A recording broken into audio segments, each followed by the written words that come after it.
Radhe Radhe everyone. मेरे channel Nancy Shubham official में आप सभी लोगों का बहुत बहुत स्वागत है। दोस्तों, आज की इस वीडियो में मैं आपके लिए लेकर आई हूँ पुरुषोत्तम मास अधिक मास की कथा का तीसरा अध्याय। पहला और दूसरा अध्याय ऑलरेडी मेरे चैनल पर अपलोड है, आप वहाँ पर जाकर कथा सुन सकते हैं। तो आइए शुरू करते हैं कथा। ऋषि बोले, हे महाभाग, नर के मित्र नारायण नारद के प्रति जो शुभ वचन बोले हैं वह आप विस्तार पूर्वक हमसे कहें।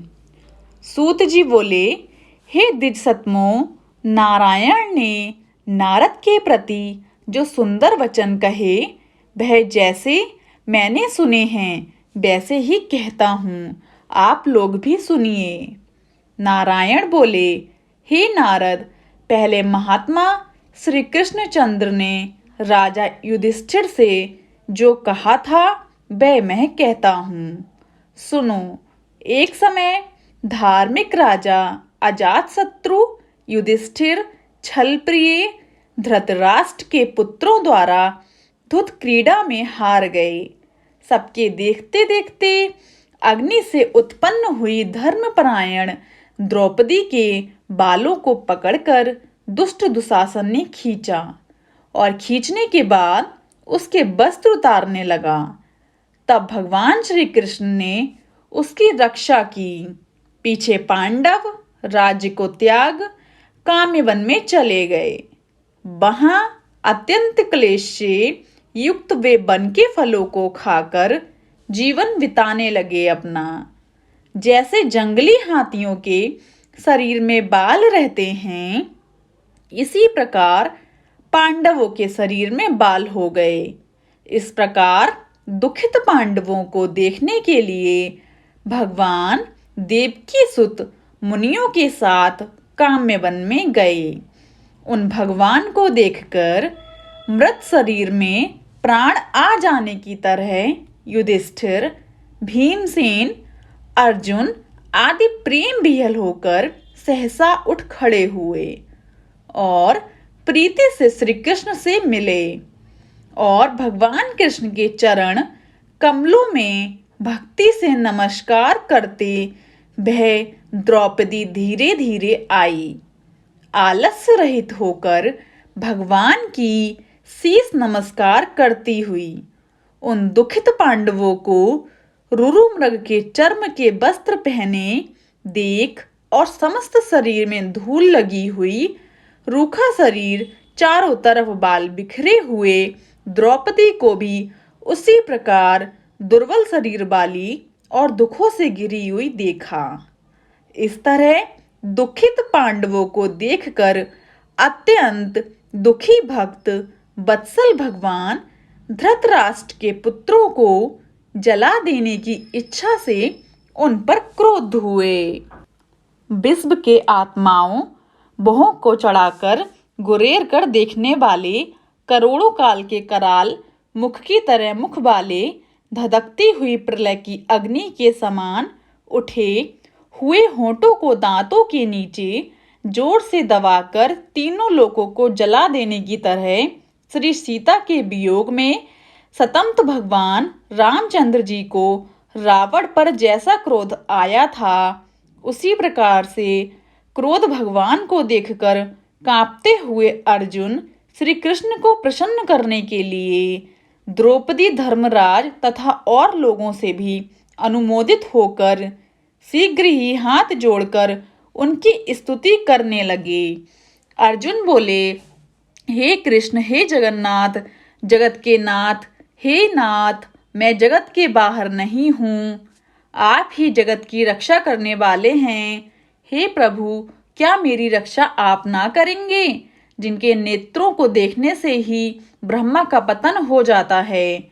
उनके क्रोध करने से क्या नहीं हो सकता, ये कौन जानता है कि क्रोध से संसार का पालन प्रलय हो जाता है।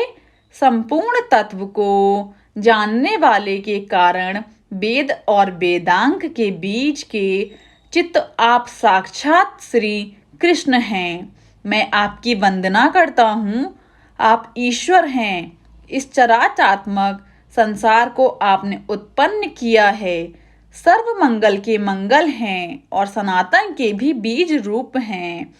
इसलिए एक के अपराध से आपके बनाए समस्त विश्व का आप नाश कैसे करेंगे? कौन भला ऐसा होगा जो मच्छरों को जलाने के लिए अपने घर को जला देता हो? श्री नारायण बोले।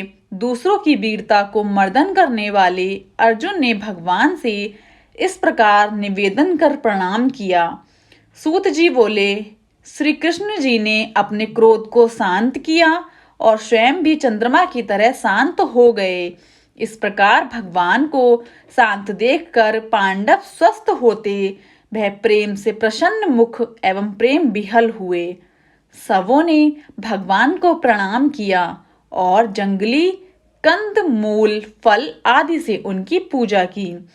नारायण बोले, तब शरण में जाने योग्य भक्तों के ऊपर कृपा करने वाले श्री कृष्ण को प्रसन्न जान विशेष प्रेम से भरे हुए नम्र अर्जुन ने बारंबार नमस्कार किया और जो प्रसन्न आपने हमें किया वही प्रसन्न उन्होंने श्री कृष्ण से किया।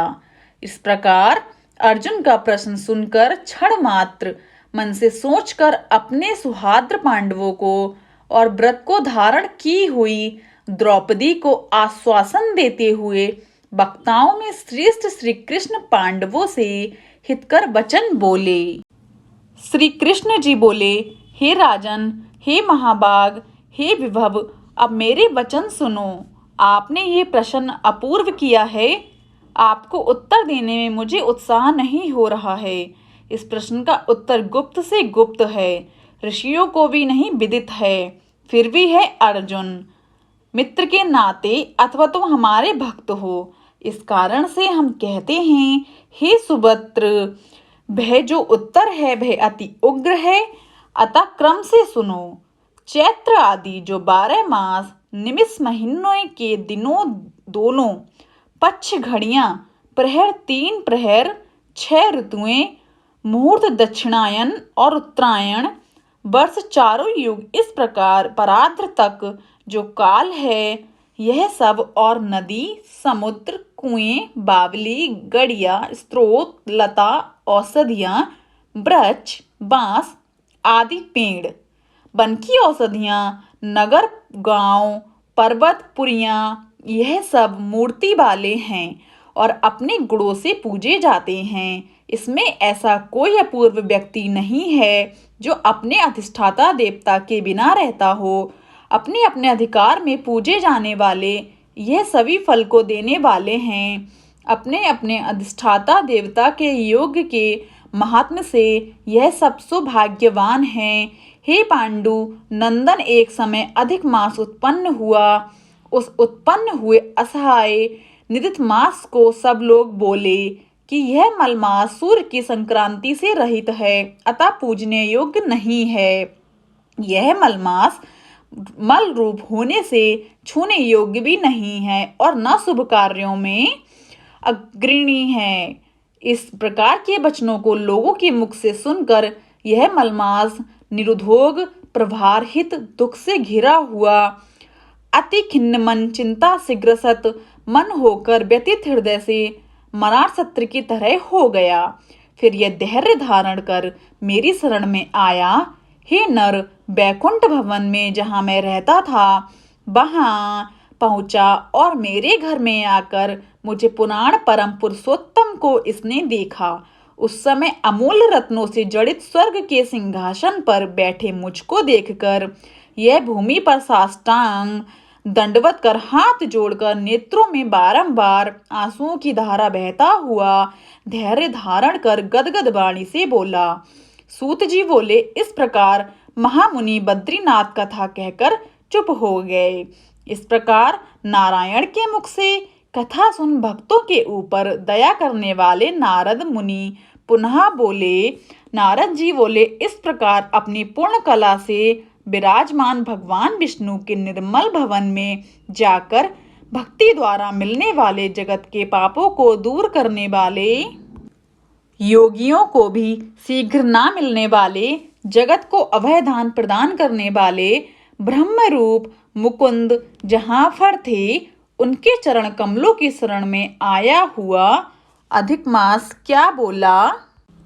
दोस्तों, इसके आगे का जो अध्याय है चौथा, वो आपको मेरे नेक्स्ट वीडियो में मिलेगा। अगर आपको मेरा ये पुरुषोत्तम मास अधिक मास की कथा का तीसरा अध्याय पसंद आया हो तो आप मेरे चैनल को लाइक, शेयर एंड सब्सक्राइब जरूर कीजिएगा and also press the bell icon, ताकि मेरी कोई भी वीडियो आए आपको नोटिफिकेशन मिल जाए। राधे राधे एवरीवन।